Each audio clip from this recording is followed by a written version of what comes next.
Sir, ನಾವು ಗ್ರಾಮ ಸರ್ವ ಸಾಮಾಜಿಕ ಸೇವಾ ಸಂಸ್ಥೆಯಿಂದ ನಾವು ಕಾರ್ಯಕರ್ತರಾಗಿ ತಮ್ಮಲ್ಲಿ ಬಂದಿದ್ದೇವೆ. ಶಿವಮೊಗ್ಗ ಜಿಲ್ಲೆಯ ಶಿಕಾರಿಪುರ ತಾಲೂಕಿನ ತಾಳಗುಂದ ಹೋಬಳಿಯ ತೊಗಸಿ 1ನೇ ಕ್ಷೇತ್ರದಿಂದ ತೊಗಸಿ ಗ್ರಾಮ ಪಂಚಾಯಿತಿಯ ನೂತನ ಅಧ್ಯಕ್ಷರಾಗಿರ್ತಕ್ಕಂಥ ಪರಮೇಶ್ವರಪ್ಪ ಜೆ ಇವರಿಗೆ ಗ್ರಾಮ ಸರ್ವ ಸಾಮಾಜಿಕ ಸೇವಾ ಸಂಸ್ಥೆಯಿಂದ ಹಾಗೂ ನಮ್ಮ ಸಿಬ್ಬಂದಿ ವರ್ಗದಿಂದ ಹಾಗೂ ನಮ್ಮ ವೈಯಕ್ತಿಕವಾಗಿ ಈ ಒಂದು ಕಾರ್ಯಕ್ರಮಕ್ಕೆ ತಮಗೆ ಸ್ವಾಗತವನ್ನು ಕೊಡ್ತಿದ್ದೀವಿ ಸರ್.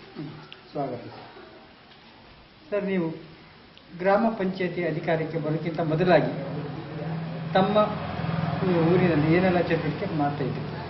ನಾವು ಸೊಸೈಟಿ ಒಳಗೆ ಇದಂಗೆ ಕೆಲಸ ಮಾಡಿದ್ದೀವಿ ಸದಸ್ಯರಾಗಿ. ಆಮೇಲೆ ದೇವಸ್ಥಾನ ಕಮಿಟಿ ಒಳಗೆ ಸದಸ್ಯರಾಗಿ ಅದನ್ನು ಕೆಲಸ ಮಾಡಿದ್ದೀವಿ. ಅದು ಊರಿನ ಅಭಿವೃದ್ಧಿಗೋಸ್ಕರ, ಊರಿನ ಜನರ ಒಂದು ಕಷ್ಟ ಸುಖಕ್ಕೆ ಎಲ್ಲಕ್ಕೂ ನಾವು ಭಾಗಿಯಾಗಿ ಹಿಂದೆ ಒಂದ್ಸಲ ಈ 2ನೇ ಪೀರಿಯಡ್ ಬಿಟ್ಟು ಆ ಪೀರಿಯಡ್ನೇ ನಾವು ಗ್ರಾಮ ಪಂಚಾಯತಿ ಸದಸ್ಯರಾಗಿ ಮತ್ತು ಉಪಾಧ್ಯಕ್ಷರಾಗಿ ಸೇವೆ ಸಲ್ಲಿಸಿದ್ದೇವೆ. ಇದು 2ನೇ ಬಾರಿ ನಾವು ಆರ್ಸಿ ಬಂದಿರೋದು. ಈಗ ಅಧ್ಯಕ್ಷರಾಗಿದ್ದೇವೆ. ಸರ್, ನಮ್ಮ ಪರಮೇಶ್ವರ್ ಕಳೆದ ದಿನಗಳಲ್ಲಿ ಕೆಲವು ಸಂಘ ಸಂಸ್ಥೆಗಳಲ್ಲಿ ತಮ್ಮನ್ನು ತಾವು ಗುರುತಿಸಿಕೊಂಡು ಸ್ಥಳೀಯವಾಗಿ ಕೆಲವು ಸಂಘ ಸಂಸ್ಥೆಗಳು ತಮ್ಮ ಸದಸ್ಯತ್ವ ಪಡ್ಕೊಂಡು ತಾವು ಊರಿನ ಒಂದು ಹಿತದೃಷ್ಟಿಯಲ್ಲಿ ನಾವು ಭಾಗಿಯಾಗಿದ್ದೀವಿ, ನಮ್ಮನ್ನು ಗುರುತಿಸ್ಕೊಂಡಿದ್ದೀವಿ ಅನ್ನೋ ಮಾತು ಕೂಡ ತಾವು ಹೇಳ್ತಾರೆ. ತುಂಬ ಧನ್ಯವಾದಗಳು ಸರ್. ಸರ್, ಆಗಿದ್ಮೇಲೆ ತಾವು ಗ್ರಾಮ ಪಂಚಾಯತಿಗೆ ಬರೋಕ್ಕಿಂತ ಮೊದಲಾಗಿ ತಮ್ಮ ಊರಿನಲ್ಲಿ ಜನಗಳು ನಿಮ್ಮ ಮೇಲೆ ಯಾವ ಥರನಾಗಿ ಪ್ರೀತಿ ವಿಶ್ವಾಸ ವ್ಯಕ್ತಪಡಿಸಿದ್ರು? ಪರಮೇಶ್ವರನ ಆರ್ಸಿ ಬಂದರೆ ಊರಿಗೆ ಒಳ್ಳೆ ಕೆಲಸ ಆಗ್ತೈತಿ. ಜನರ ಕಷ್ಟ ಸುಖಕ್ಕೆ ಯಾವತ್ತೂ ಸ್ಪಂದನೆ ಮಾಡಿದ್ದಾರೆ. ಪರಮೇಶ್ವರನ ಆರಿಸಿದ್ರೆ ಚೆನ್ನಾಗಿರ್ತೈತಿ. ಊರಿಗೆ ಕಷ್ಟ ಸುಖಕ್ಕೂ ಯಾವುದೇ ಕೆಲಸ ಹೇಳಿದ್ರು ನಮ್ಮ ಜೊತೆಗಿರ್ತಾರೆ ಪರಮೇಶ್ವರನವರು ಅಂತ ಹೇಳಿ ಜನ ನಮ್ಮನ್ನು ಆರಿಸಿ ಕಳಿಸಿದ್ದಾರೆ. ತುಂಬ ಧನ್ಯವಾದಗಳು ಸರ್. ಆದರೂ ತುಂಬ ಕಳೆದ ದಿನಗಳಲ್ಲಿ ತುಂಬ ನಮ್ಮ ಸರ್ ಕೂಡ ಊರಿನ ಜನಗಳು ಬಹಳ ಅನ್ಯೋನ್ಯವಾಗಿ ಮತ್ತು ಅವರು ಒಂದು ಹತ್ತಿರದ ಒಂದು ಹೃದಯಪೂರ್ವಕವಾಗಿ ಅವರು ಜನಗಳು ಇದ್ದರು ನಮ್ಮೊಟ್ಟಿಗೆ. ಹಾಗಾಗಿ ನಮ್ಮ ಗ್ರಾಮ ಪಂಚಾಯತ್ಗೆ ಆಯ್ಕೆ ಮಾಡಿ ಕಳಿಸಿದ್ದಾರೆ ಅನ್ನೋ ಮಾತು ತಾವು ಹೇಳೋದಕ್ಕೆ ತುಂಬ ಧನ್ಯವಾದಗಳು ಇಷ್ಟಪಡ್ತೀನಿ ಸರ್. ಸರ್, ಆಗಿದ್ಮೇಲೆ ತಾವು ಮೊದಲನೇದಾಗಿ ಗ್ರಾಮ ಪಂಚಾಯತಿ ನೀವು ಯಾಕೆ ಆಯ್ಕೆ ಮಾಡಿಕೊಂಡು ಸರ್? ಕುಡಿಯೋ ನೀರಿನ ಬಗ್ಗೆ, ಹೌದು ಸರ್. ವಿದ್ಯುತ್ ದೀಪ ಇದ್ರ ಬಗ್ಗೆ, ಹೌದು ಸರ್. ಬಡ ಜನತೆಗೆ ಮನೆಗಳು ಕೊಡೋದ್ರ ಬಗ್ಗೆ, ಹೌದು ಸರ್. ಇವು ಅನೇಕ ಕಾರ್ಯಕ್ರಮಗಳು ನಮ್ಮ ಊರಿನ ನನಗೆ ಭಾಳ ಆಸೆ ಇತ್ತು. ಹೌದು ಸರ್. ಆ ಥರನಾಗಿ ನಾವು ಅದನ್ನೇ ಇದನ್ನ ಮಾಡ್ಕೊಂಡು ಬರ್ತಾ ಇದ್ವಿ. ಹೌದು ಸರ್. ಈಗಿನ ಸರ್ಕಾರ ಏನು ಮಾಡ್ತಾ ಇತ್ತು ಅಂತಂದರೆ ಸರಿಯಾದ ಅನುದಾನ ಸಿಗ್ತಾ ಇಲ್ಲ.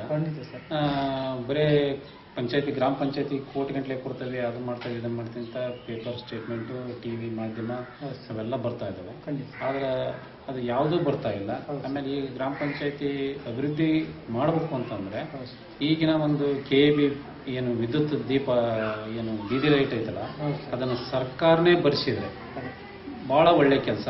ಯಾಕಂತಂದ್ರೆ ನಮಗೆ ಅನುದಾನ ಕೊಡ್ತೇವೆ ಅಂತ ರಾಜ್ಯ ಸರ್ಕಾರ ಹೇಳ್ತೈತೆ, ಬರೀ KAB ಬಿಲ್ ಮುಟ್ಕೊಂಡು ನಮ್ಮ ಪಂಚಾಯತಿ ಇವತ್ತಿಗೆ ಈ ನಮ್ಮ ರಾಜ್ಯ ಸರ್ಕಾರದಿಂದ ₹1 ಅನುದಾನ ನಮ್ಮ ಪಂಚಾಯತಿ ಬಂದಿಲ್ಲ. ಹಾಗಾಗಿ ಏನು ನಾವು ಏನು ಅನ್ಕೊಂಡು ಬಂದು ಆರ್ಸಿ ಬಂದಿವಲ್ಲ ಅದನ್ನ ಜನರಿಗೆ ಮುಟ್ಸಕ್ಕೆ ಆಗ್ತಾ ಇಲ್ಲ.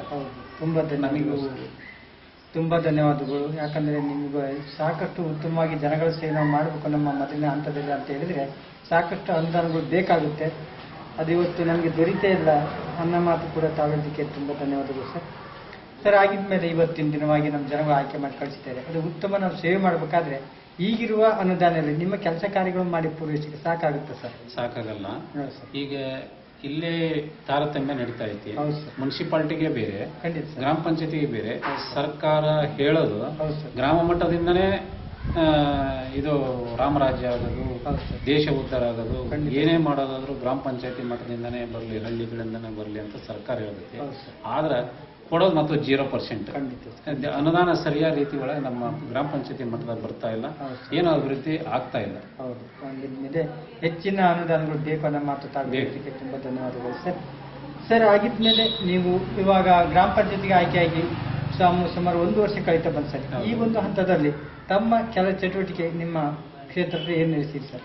ಕುಡಿಯೋ ನೀರಿನ ಬಗ್ಗೆ ಸಾಕಷ್ಟು ಈಗ ಬರಗಾಲ ಬಂತು ನಾವು ಬಂದ್ಮೇಲೆ, ಅದ್ರ ಬಗ್ಗೆ ಬಹಳ ಇದನ್ನ ಮಾಡಿ ಈಗಾಗಲೇ ಇದ್ದಿರತಕ್ಕಂಥ ಅನುದಾನದಲ್ಲೇ ಬೋರ್ವೆಲ್ಲು ಪರಿಸರದು ಆಮೇಲೆ ಮೋಟ್ರುಗಳನ್ನ ಸುಟ್ಟವನ್ನ ಮತ್ತೆ ಇದನ್ನ ಮಾಡಿ ಅವನ್ನ ರಿಪೇರಿ ಮಾಡಿಸಿ ರೀಬೋರ್ ಮಾಡಿಸಿ ನಮ್ಮ ಪಂಚಾಯತಿ ಮಟ್ಟದಲ್ಲಿ ನೀರಿನ ಕೊರತೆ ಇಲ್ಲದ ಹಾಗೆ ಫಸ್ಟ್ ಮೊಟ್ಟಮೊದಲನಾಗಿ ಅದನ್ನ ಆದ್ಯತೆ ನಾವು ಕೊಡ್ತೀವಿ. ಆಮೇಲೆ NREG ಒಳದಾಗ ಕೆರೆಗಳು ಹೂಳೆತ್ತದು, ಹಣ್ಣುಗಳು ಹೂಳೆತ್ತದ ಕೆಲಸ ಇಂಥವನ್ನೆಲ್ಲ ಮಾಡಿದ್ದೇವೆ. ಆಮೇಲೆ ಗೋವು ಕಟ್ಟೆಗಳನ್ನು ನಿರ್ಮಾಣ ಮಾಡಿದ್ದೇವೆ.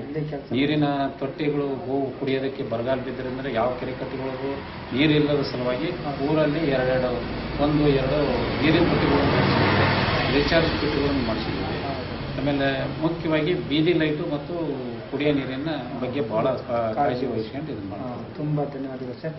ಸಾಕಷ್ಟು ಕಳೆದ ಒಂದು ವರ್ಷದೊಳಗಾಗಲಿ ಸುಮಾರು ತಮ್ಮ ಕ್ಷೇತ್ರದಲ್ಲಿ ತಮ್ಮ ಚಟುವಟಿಕೆಯಿಂದ ಬಹಳವಾಗಿ ತೊಡಗಿಸಿದ್ದೀರಿ ಅನ್ನೋ ಮಾತು ಕೂಡ ನಮ್ಮ ಪರಮೇಶ್ವರರಿಗೆ ತುಂಬ ಧನ್ಯವಾದ ಹೇಳಕ್ಕೆ ಇಷ್ಟಪಡ್ತೀವಿ ಸರ್. ಸರ್, ಆಗಿದ್ಮೇಲೆ ಇನ್ನು ಉಳಿದ 4 ವರ್ಷದ ಅವಧಿಯೊಳಗಾಗಿ ಸರ್ ನೀವು ಬಾಕಿ ಇರ್ತಕ್ಕಂಥ ಕೆಲಸ ಕಾರ್ಯ ಜನಗಳಿಗೆ ಯಾವ ಥರ ಮುಗಿಸಕ ಒಂದು ಕಾರ್ಯಕ್ರಮ ಹಾಕೊಂಡಿದ್ದೀವಿ ಸರ್? ಅದೇ ಸರ್ಕಾರ ಈಗ ಇಲ್ಲೇ ತಾರತಮ್ಯ ತೋರಿಸ್ತೈತಿ. ಕೇರಳ ರಾಜ್ಯದಲ್ಲಿ ಒಳ್ಳೆ ಅನುದಾನವನ್ನ ಗ್ರಾಮ ಪಂಚಾಯತಿ ಮಟ್ಟಕ್ಕೆ ಕೊಡ್ತಾ ಇದಾರೆ. ಇಲ್ಲಿ ನಮ್ಮಲ್ಲಿ ಆ ಥರ ಇಲ್ಲ. ಆ ಥರನಾಗಿ ಕೊಟ್ರೆ ಒಳ್ಳೊಳ್ಳೆ ಕೆಲಸಗಳನ್ನು ಮಾಡ್ಬೋದು. ಕೆಲಸ ಮಾಡಕ್ಕೆ ಬೇಕಾದಷ್ಟು ಇವು ಇದಾವೆ, ಅವನ್ನೆಲ್ಲ ಜನರಿಗೆ ಮುಟ್ಟಿಸುವ ಕೆಲಸವನ್ನು ಮಾಡಲಿಕ್ಕೆ ಅನುಕೂಲ ಆಗ್ತದೆ. ತುಂಬ ಧನ್ಯವಾದ ಸರ್. ಸರ್, ಆಗಿದ್ಮೇಲೆ ಈ ನಮಗೊಂದು ಗೌರವದ ಏನು ಉದ್ಯೋಗಕ್ಕೆ ತಕ್ಕ ಹಾಗೆ ಒಂದು ಗೌರವಧನ ಅನ್ನೋದು ಭಾಳ ಇಂಪಾರ್ಟೆಂಟು ಸರ್. ಈಗಿರುವ ಗೌರವಧನದಲ್ಲಿ ತಮಗೆ ಏನು ಅನಿಸ್ತದೆ? ತೃಪ್ತಿ ಇದೆಯಾ ಅಥವಾ ಅತೃಪ್ತಿ ಅನಿಸ್ತೀವಿ? ನೋಡ್ರಿ, ಈಗ ನಿಮಗೆ ಅನಿಸ್ತಾ ಇತ್ತಲ್ಲ, ಕುತ್ಕೊಂಡಲ್ಲೇ ಖಂಡಿತ ಸರ್ 10 ನಿಮಿಷದಾಗ ಒಬ್ಬ MLA 5,000 50,000 ಮಾಡ್ಬೇಕು ಅಂದ್ರೆ ಅದೇ ಚಪಾಳಿ ತಟ್ಟೆ ಬಿಡ್ತಾರೆ. ಖಂಡಿತ ಸರ್. ನಮ್ಮ ಗ್ರಾಮ ಪಂಚಾಯತಿ ನೋಡ್ರಿ, ನಾವು ನಮ್ಮಷ್ಟು ಏನು ಅವ್ರು ಇದನ್ನ ಮಾಡಲ್ಲ. ಇಲ್ಲಿ ಜನರು ಕೂಟ ಬಯಸ್ಕೊಂಡು ಅವ್ರನ್ನೂ ಆರಿಸಿ ಎಲ್ಲ ಕಳಿಸಿರ್ತವೆ. ಅವರಿಗೆ ಬೇಕಾದನ್ನ ಸುಲಭವಾಗಿ ಮಾಡ್ಕೊಂಡ್ಬಿಡ್ತಾರ. ಅದೇ ಇಲ್ಲಿ ಗ್ರಾಮ ಪಂಚಾಯತಿ ಮಟ್ಟದಾಗ ಇಲ್ಲಿ ಕೆಲಸ ಮಾಡೋಣ ನಾವು ಜಾಸ್ತಿ. ಅದನ್ನ ನಮಗೆ ಒಂಥರ ಕೀಳ್ಮಟ್ಟದ ಇದನ್ನು ಕೊಡ್ತದಾರ. ಅದನ್ನ ಹೇಳಕ್ಕೂ ನಮಗೆ ಅಸಹ್ಯ ಅನಿಸ್ತಾ ಇದೆ. ಒಂದು ಉತ್ತಮ ಗೌರವಧನ ಕೊಟ್ಟರೆ ಚೆನ್ನಾಗಿರುತ್ತೆ. ಹೌದು, ಒಂದು ಒಳ್ಳೆ ಮಾತು ಹೇಳಿಕೆ ತುಂಬ ಧನ್ಯವಾದಗಳು ಸರ್. ಸರ್, ಆಗಿದ್ಮೇಲೆ ನಾವು ಈಗ ಒಂದು ವಿಚಾರ ಹೇಳಿದ್ವಿ ನಿಮಗೆ. ಕೇರಳ ಮಾದರಿ ಒಂದು ಗ್ರಾಮ ಪಂಚಾಯತ್ ಒಂದು ವೈಶಿಷ್ಟ್ಯಮಯ ಆಗಿದೆ, ಸರ್ಕಾರ ಗುರುತಿಸಿದೆ ನಿರ್ದಿಷ್ಟವಾಗಿ ಮತ್ತು ನಿಖರವಾಗಿ ಅನ್ನೋ ಮಾತು ಹೇಳಿದ್ವಿ ಸರ್. ಇಂಥದ್ದು ಕೂಡ ನಮ್ಮ ಗ್ರಾಮ ಪಂಚಾಯತಿ ಮತ್ತು ನಮ್ಮ ಗ್ರಾಮ ಪಂಚಾಯತ್ಗೆ ಬಂದ ಇದ್ರ ಬಗ್ಗೆ ತಾವೇ ಹೇಳಕ್ಕೆ ಇಷ್ಟಪಡ್ತೀವಿ. ಅಂದ್ರೆ ಈ ಕೇರಳ ಮಾದರಿ ಒಂದು ಸಿಸ್ಟಮೆಟಿಕ್ ನಮ್ಮ ಗ್ರಾಮ ಪಂಚಾಯತ್ಗೆ ಬಂದಾಗ ನಾವು ಯಾವ ತರನಾಗಿ ಒಂದು ಕೆಲಸ ಕಾರ್ಯಗಳನ್ನು ನಿಭಾಯಿಸಬಹುದನ್ನ ಮಾಡ್ಬೋದ್ರಿ. ಒಳ್ಳೆ ಕೆಲಸಗಳನ್ನ ಮಾಡ್ಬೋದು. ಒಳ್ಳೆ ಕೆಲಸಗಳನ್ನ ಮಾಡ್ಬೋದು. ಒಳ್ಳೆ ಹೆಸರು ತಗಂತು ಒಳ್ಳೆ ಗುರುತಿಸ್ಬೋದು. ತುಂಬಾ ಧನ್ಯವಾದಗಳು ಸರ್. ಸರ್, ಆಗಿದ್ಮೇಲೆ ಇವತ್ತಿನ ದಿನವಾಗಿ ಗ್ರಾಮ ಸ್ವರ ಸಾಮಾಜಿಕ ಸೇವೆ ಸಂಸ್ಥೆ ದೊಡ್ಡ ಸಂಸ್ಥೆಯಾಗಿ ನಮ್ಮ ಊರಿಗೆ ಮನೆಗೆ ಬಂದು ಇದನ್ನು ವೈಯಕ್ತಿಕ ಒಂದು 10 ನಿಮಿಷಗಳ ಸಂದರ್ಶನ ತಗೊಂಡು ನಮ್ಮ ಗ್ರಾಮ ಪಂಚಾಯತಿ ಸ್ಥಳೀಯವಾಗಿರ್ತಕ್ಕಂಥ ಒಂದು ಜನಪ್ರತಿನಿಧಿಗೆ ಒಂದು ಕೊರತೆ ಇದೆ, ಅವುಗಳನ್ನು ಬದಲಾಯಿಸಬೇಕು ಅಂತ ಹೇಳ್ಬಿಟ್ಟು 10 ನಿಮಿಷ ಸಂದರ್ಶನ ಮಾಡಿ ಇದೊಂದು ಅಭಿನ್ನ ಪತ್ರ ತಮಗೆ ಕೊಡೋದ್ರ ಮುಖಾಂತರ ಇದನ್ನ ಅಂತರ್ಜಾಲದ ಮುಖಾಂತರವಾಗಿ ಇದನ್ನು ದೇಶಾದ್ಯಂತ ಇದನ್ನು ವೆಬ್ಸೈಟ್ ಗುರ್ತಕ್ಕಂಥ ಒಂದು ಕಾರ್ಯಕ್ರಮ ಮಾಡ್ತಿದ್ದೀವಿ ಒಂದು ಗ್ರಾಮ ಸ್ವರ ಸಮಸ್ಯೆ. ಇಂಥ ಒಂದು ಸಂಸ್ಥೆಗೆ ತಮ್ಮ ಅಭಿಪ್ರಾಯ ಯಾವ ಥರ ವ್ಯಕ್ತಪಡಿಸ್ತಾರೆ? ಒಳ್ಳೇದಿದೆ. ಈ ಇಂಥ ಒಂದು ಎಲ್ಲ ಅಧ್ಯಕ್ಷರು ಮತ್ತು ಸದಸ್ಯರನ್ನ ಉಪಾಧ್ಯಕ್ಷರನ್ನ ಎಲ್ಲರನ್ನು ಸೇರಿಸಿ ಒಗ್ಗೂಡಿಸಿ ಇಂಥ ಒಂದು ಸಾಮಾಜಿಕ ಒಂದು ಟ್ರಸ್ಟ್ ಅನ್ನು ಮಾಡಿಕೊಂಡು ಇದನ್ನು ಸರ್ಕಾರದ ಮಟ್ಟಕ್ಕೆ ಹೋಗಿ ನಾವು ಅದನ್ನ ಒಂದು ಪ್ರತಿಭಟನೆ ಮೂಲಕ ಇದನ್ನ ಮಾಡಿದ್ರೆ ಒಳ್ಳೇದು ಅಂತ ನಮಗೆ ಅನಿಸ್ತಾ ಇದೆ ಸರ್. ಆಗಿದ್ಮೇಲೆ ಇವತ್ತಿನ ದಿನವಾಗಿ ನಮ್ಮ ದೇಶಾದ್ಯಂತ ಇರ್ತಕ್ಕಂಥ ಒಬ್ಬ ಸದಸ್ಯನ ಮತ್ತು ಅಧ್ಯಕ್ಷರನ್ನ ನಾವು ಒಂದೆಡೆ ಕೂಡಿಸಿ ಒಂದು ಕಾರ್ಯಕ್ರಮ ಮಾಡೋದ್ರ ಮುಖಾಂತರ, ಒಕ್ಕೂಟ ಕಾರ್ಯಕ್ರಮ ಮಾಡೋದ್ರ ಮುಖಾಂತರ ಇದನ್ನು ಸರ್ಕಾರಕ್ಕೆ ಮರಿವು ಕೊಡ್ತಕ್ಕಂಥ ಒಂದು ಕಾರ್ಯಕ್ರಮ ಕೂಡ ನಾವು ಹಮ್ಮಿಕೊಂಡಿದ್ದೀವಿ. ಇದ್ರ ಬಗ್ಗೆ ತಮ್ಮ ಅನಿಸಿಕೆ ಕೂಡ ತಾವು ಯಾವ ತರ ನಮಗೆ ಸಹಕಾರ ಹೇಳಕ್ಕೆ ಇಷ್ಟ ಮಾಡ್ಬೋದು. ಸಂಘಟನೆಯನ್ನು ಮಾಡೋಣ. ನಮ್ಮ ಸದಸ್ಯರನ್ನು, ನಮ್ಮ ಉಪಾಧ್ಯಕ್ಷರನ್ನ, ಅಧ್ಯಕ್ಷರು ಎಲ್ಲರೂ ಸೇರ್ಕೊಂಡು ಎಲ್ಲಿ ಹೇಳ್ತೀರಿ ಅಲ್ಲಿ ಬರಕ್ಕೆ ನಾವು ಸಿದ್ಧವಾಗಿದ್ದೀವಿ. ತುಂಬಾ ಧನ್ಯವಾದಗಳು ಸರ್. ಸರ್, ಆಗಿದ್ಮೇಲೆ ಇಲ್ಲಿಯವರೆಗೆ ತಮ್ಮ ಅತ್ಯಮೂಲ್ಯವಾದ ಸಮಯ ನಮ್ಮೊಂದಿಗೆ ಕಳೆದಿದ್ದಕ್ಕಾಗಿ ಗ್ರಾಮ ಸ್ವರ ಸಾಮಾಜಿಕ ಸೇವಾ ಸಂಸ್ಥೆಯಿಂದ ಹಾಗೂ ನಮ್ಮ ಸಿಬ್ಬಂದಿ ವರ್ಗದಿಂದ ಹಾಗೂ ನಮ್ಮ ವೈಯಕ್ತಿಕವಾಗಿ ಈ ಒಂದು ಅಭಿನಂದನೆ ಕೂಡ ನಾವು ಸಲ್ಲಿಸ್ತೀವಿ ಸರ್. ಹಾಗೆ ನೀವು ಈಗ 2ನೇ ಬಾರಿ ನೀವು ಆಯ್ಕೆಯಾಗಿ ಇವತ್ತು ಗ್ರಾಮ ಪಂಚಾಯತಿ ಒಂದು ಸ್ಥಳೀಯವಾಗಿರ್ತಕ್ಕಂಥ ಒಂದು ಪ್ರತಿನಿಧಿಯಾಗಿ ತಾವು ಕೆಲಸ ನಿರ್ವಹಿಸಿಕೊಂಡು ಬರ್ತಿದ್ದೀರಿ. ಬಟ್ ಈಗ ಕೂಡ ಮುಂದೆ ಕೂಡ ನಿಮಗೆ ಉತ್ತಮವಾಗಿ ಸೇವೆ ಮಾಡೋದಕ್ಕೆ ಒಂದು ಅವಕಾಶ ಆಗಲಿ ಇದ್ರ ಮುಖಾಂತರ ಎಲ್ಲ ಬದಲಾವಣೆ ಆಗೋದನ್ನ ಮಾತ್ರ ಹೇಳ್ತಾ ತಮಗೆ ಒಂದು ಅಭಿನಂದನೆ ಪತ್ರ ನಾವು ಕೊಡೋದ್ರ ಮುಖಾಂತರ ತಮಗೆ ಅಭಿನಂದನೆ ಕೂಡ ನಾವು ತುಂಬ ಧನ್ಯವಾದಗಳು.